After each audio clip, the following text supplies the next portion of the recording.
সবাইকে good morning জানিয়ে আমার জীবনের আরেকটি গল্প নিয়ে হাজির হলাম।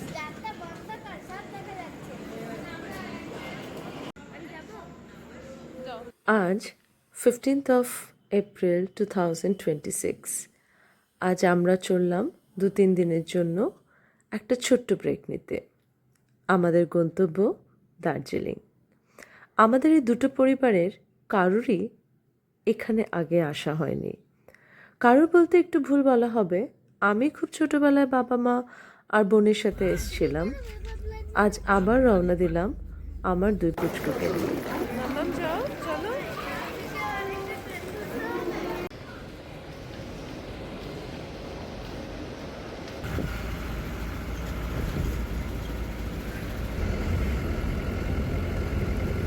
সকাল 7:30টার মধ্যেই পৌঁছে গেছিলাম নিউ জলপাইগুড়ি স্টেশনে, আর তারপর সেখান থেকে গাড়ি ধরে সোজা দার্জিলিং।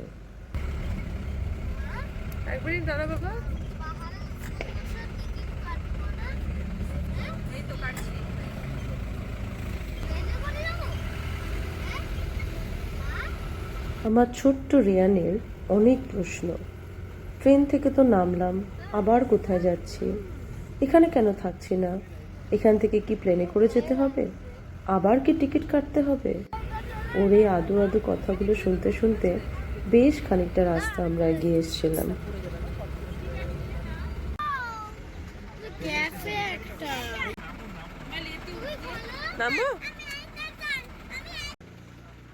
মার্গারেট স্টেক, খুব সুন্দর একটা ক্যাফে, দার্জিলিং যাওয়ার পথে পড়ে। এটা রিভিউ প্রচুর পেয়েছিলাম আগে সোশ্যাল মিডিয়াতে। তো প্রথম থেকেই আমরা সবাই ডিসাইড করেছিলাম আমরা যখন ব্রেক নেব এখানটাতে এসেই ব্রেক নেব। বেশ খানিকটা টাইম লেগেছিল নিউ জলপাইগুড়ি স্টেশন থেকে এখানে আসতে, বাট এসে মন একদম ভরে গেল। এত ভালো অ্যাম্বিয়েন্স আর খাবার কোয়ালিটিও ইকুয়ালি ভালো।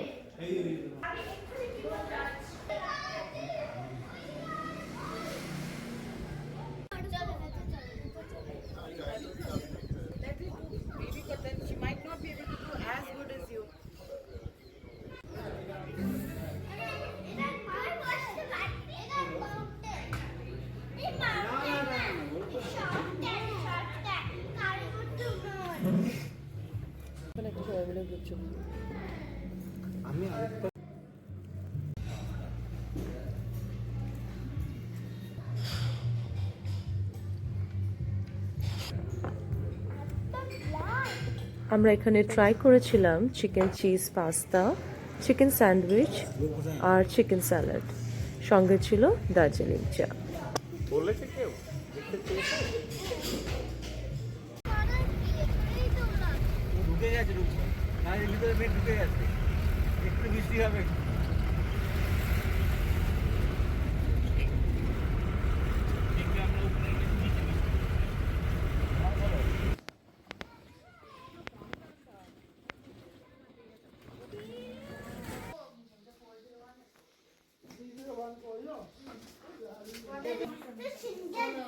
So thank you.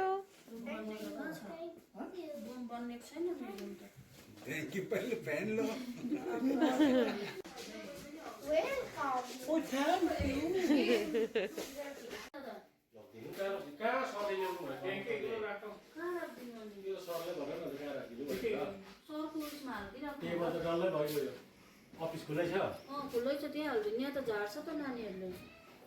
আমরা উঠেছিলাম সামিত ওকটেন রিসর্ট অ্যান্ড স্পাতে।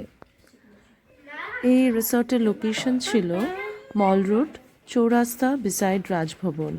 একদমই মল রোডের কাছে, কিন্তু মল রোডের কোলাহল থেকে অনেকটাই দূরে বলতে পারো।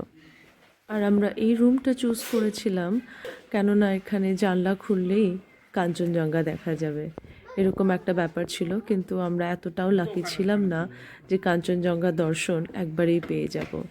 কিন্তু কুয়াশামোড়া দার্জিলিংয়ের যে অপরূপ সৌন্দর্য, সেটা কিন্তু আমরা এবারে এসে পুরোপুরি এনজয় করেছি। যাই হোক, ফার্স্ট দিন আমরা রেডি হয়ে চলে এসেছিলাম মহাকাল মন্দিরে।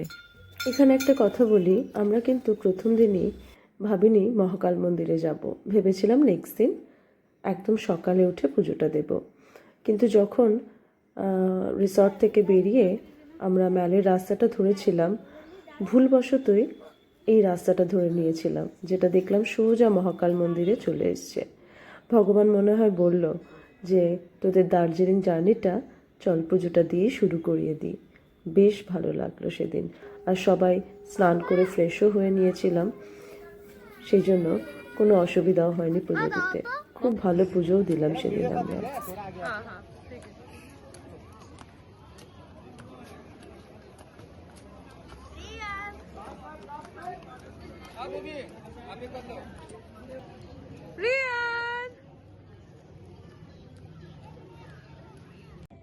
রিয়ানের ঘোড়া চড়া দেখে আমার বোনের কথা খুব মনে হচ্ছিল। ও এই বয়সেই এসছিল দার্জিলিং।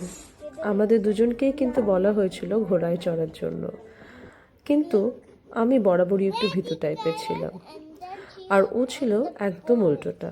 একবার বলতেই ঘোড়ায় চড়ে কত পোজ দিয়ে ছবি তুললো, আর গাইডের সাথে দিব্যি একা একা পুরো ম্যালটা ঘুরে এলো। আমি কিন্তু চড়তে পারিনি, মনে হয় উঠে জাস্ট একটা ছবি তুলেছিলাম, যে ছবিটা এখনও আছে মার কাছে। এরপর হাঁটতে হাঁটতে আমরা চলে এসেছিলাম সেন্ট অ্যান্ড্রুজ চার্চে, যেটাকে বলা হয় one of the oldest and most historic church in Darjeeling. খুব সুন্দর একটা পরিবেশ, আর খুব সুন্দর সুন্দর ছবিও আমরা এখানে তুলেছিলাম।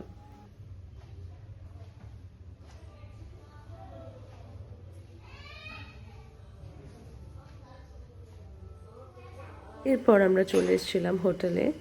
ডিনার টেবিলে বসেছিলাম ঠিকই, কিন্তু কারোরই খুব একটা খিদে ছিল না, সেজন্য অল্প কিছুই আমরা ডিনারে খেয়েছিলাম সেদিন। আর এইভাবে আমাদের জার্নির একটা দিন কমপ্লিট করে ফেললাম।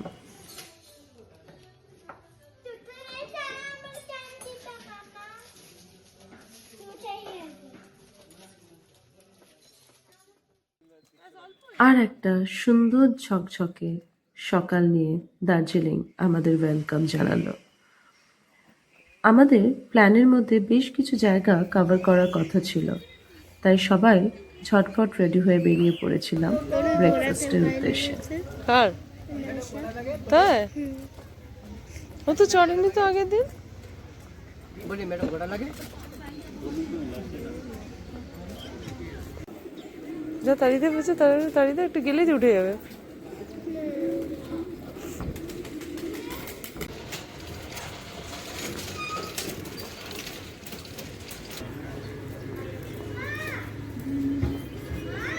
হ্যাঁ,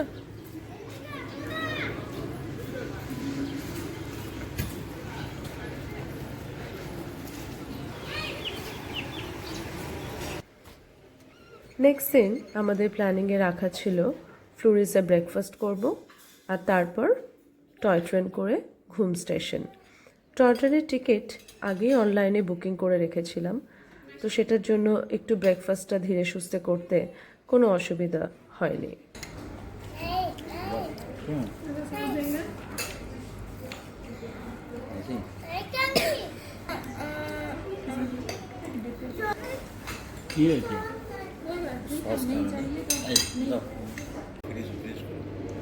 হ্যাঁ ব্যাস, দিদির সাথে চলে তোমার যেতে হবে না।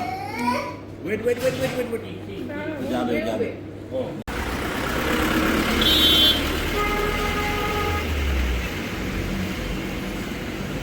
চল একসাথে যাচ্ছি তো।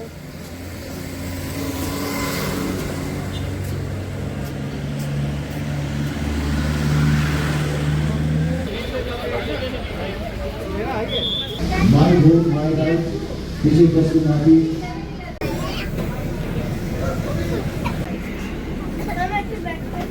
নেব। আচ্ছা তোমরা একটু ঘুরে বসবে একটুখানি।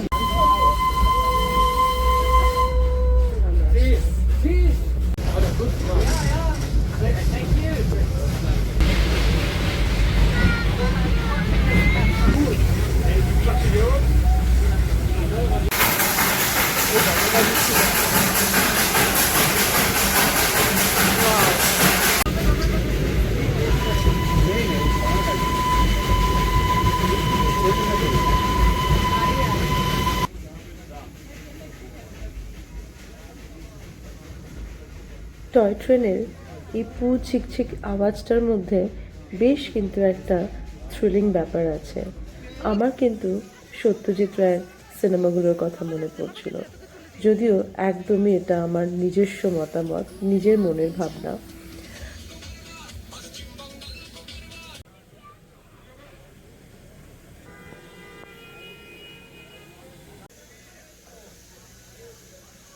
বাতাসিয়া লুপ হয়ে টয় ট্রেনের লাস্ট স্টপেজ হলো ঘুম station.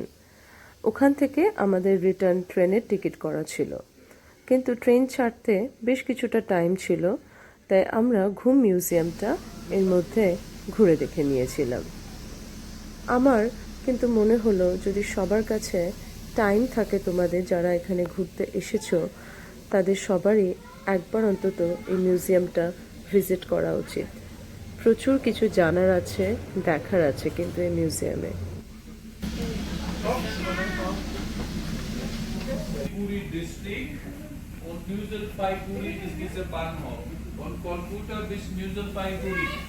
Dieser gleiche Flug vor 3 Jahren waren nicht nach Delhi, sondern Frankfurt oder Abu Dhabi oder Dubai nach Kolkata.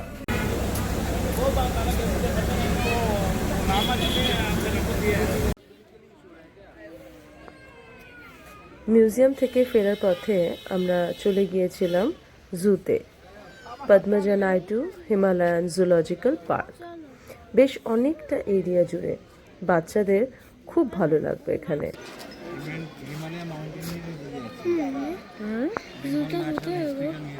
এটাই জু, এটা জু।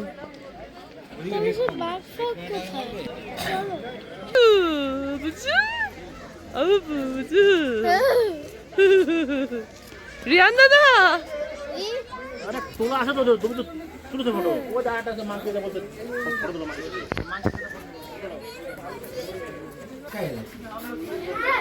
হ্যাঁ গাছ খায়, গাছ পাতা দেখ সব খেয়ে জানো আছে না, এখন উঠেও না।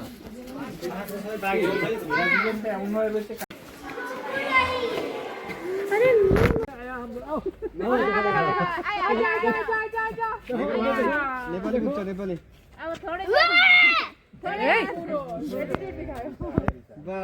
ইগো এত লেভেল।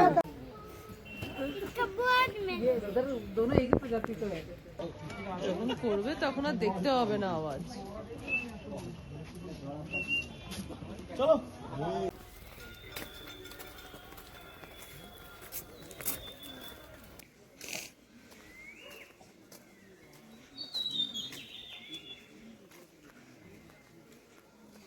যেমন তোমাদের আগেও বলেছিলাম, আমাদের রিসর্টটা বেশ নিরিবিলি, ম্যাল রোড থেকে কিন্তু খুব বেশি দূরেও না, কিন্তু এই রিসর্টে আসার রাস্তাটা খুব সুন্দর। আর এইভাবে আমাদের সেকেন্ড দিনটাও আমরা কাটিয়ে ফেললাম।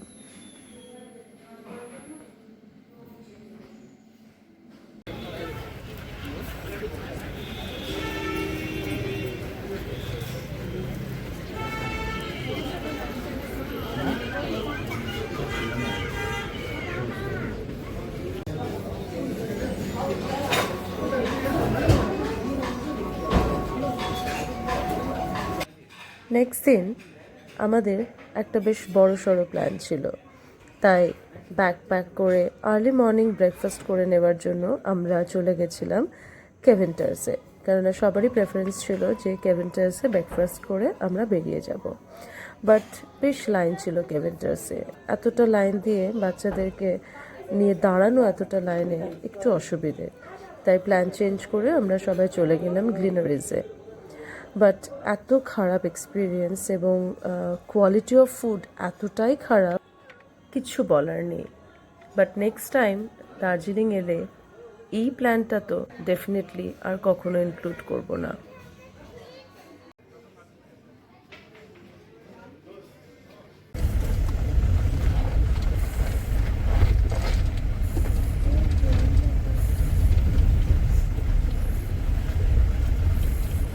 জাস্ট রাস্তাটা দেখো সবাই, ভিজিবিলিটি অলমোস্ট জিরো। এরা হয়তো মানে ভীষণই ট্রেন্ড, তাই জন্য এইভাবে চালাতে পারে। আমাদের সবার তো মুখের কথা একদম বন্ধ হয়ে গেছিলো। আর তারপর এতটা রাস্তা কভার করে আসার পর যখন এই অর্কিড গার্ডেনে পৌঁছালাম, মন সত্যি ভরে গেল। এত নিরিবিলি, এত সুন্দর এই জায়গাটা না, ভাষায় প্রকাশ করার মতন না। আর প্রচুর অর্কিড গার্ডেন যদিও নাম, প্রচুর যে অর্কিড দেখেছি সেরকম কিন্তু কিছু না, বা এটা হয়তো সেরকমভাবে সিজন না, বাট জায়গাটা কিন্তু অপূর্ব। দেখো, আমার তো খুব নর্মাল ক্যামেরা, তাতেই এত সুন্দর লাগছে, আর ডিএসএলআর দিয়ে ছবি তুললে বা ভিডিওগ্রাফি করলে আরও হয়তো সুন্দর লাগবে। কমলালেবুও কিন্তু দেখে নিয়েছি আমরা।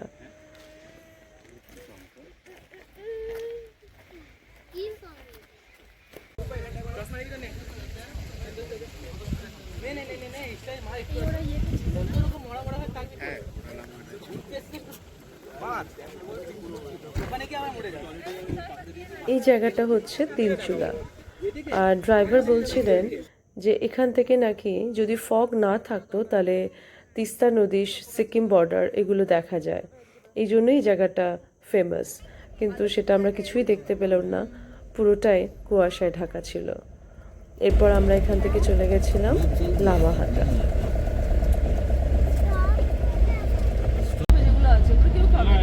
আমি তো হাত দেবো না, দেখো এই জায়গা পানি এটাই যাবো।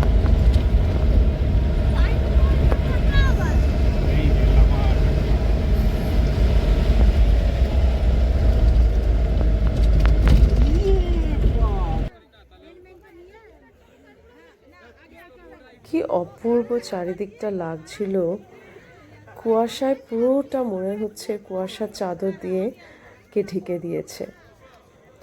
হয়তো কাঞ্চনজঙ্ঘা দেখতে পেলাম না আমরা এই কুয়াশার জন্য, বাট এই যে বলছিলাম কুয়াশা মোড়া দার্জিলিংয়ের যে সৌন্দর্য, সেটা আমরা পুরোপুরি এবার এনজয় করে নিয়েছি।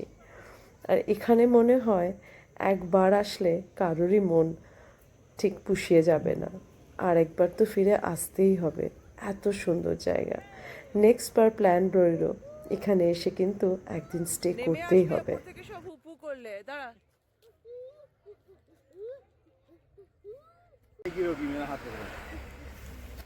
যাও তোমরা যাও, হাত পকড়ো।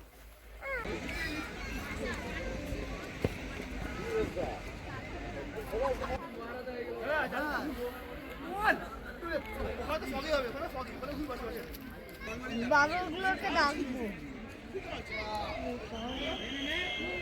তাকাও,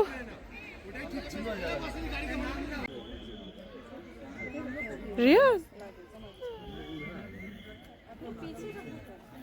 তোমার খুপড়ি কোথায়? খুপড়ি কোনটা বলো তো? হ্যাঁ, এটা কেমনি করে নিয়ে তুলবে তুমি? হ্যাঁ, আচ্ছা দিদিরা রেডি হয়ে যায়। না, এসে কি সুন্দর লাগছে। লামাহাটা থেকে ফেরার পথে আমাদের প্ল্যানে ছিল ঘুম মনেস্ট্রিটা ঘুরে দেখার, বাট বেশ বৃষ্টি হচ্ছিল সেদিন ফেরার সময়, তাই সেই প্ল্যানটা আর আমরা সেদিন করতে পারিনি।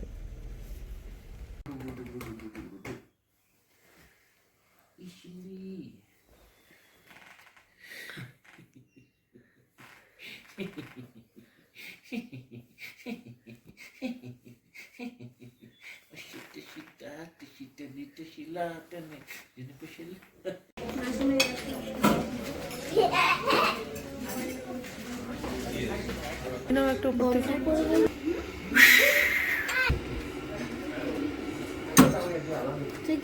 এটা নেবে, এটা নেবে।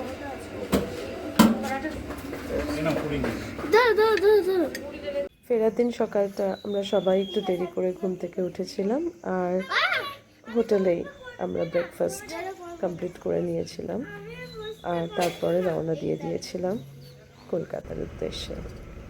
ট্যুর শেষ, মন খারাপ যেমন আছে, আবার নেক্সট ট্রিপের জন্য প্রিপারেশন নেওয়ার মজাও আছে।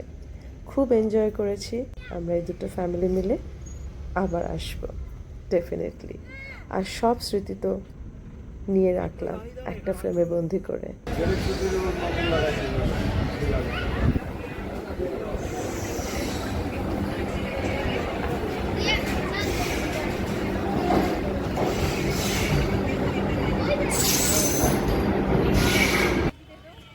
আমাদের দার্জিলিং ভ্রমণের ছোট ছোট মুহূর্তগুলোকে একসাথে গেঁথে তৈরি এই ভিডিও।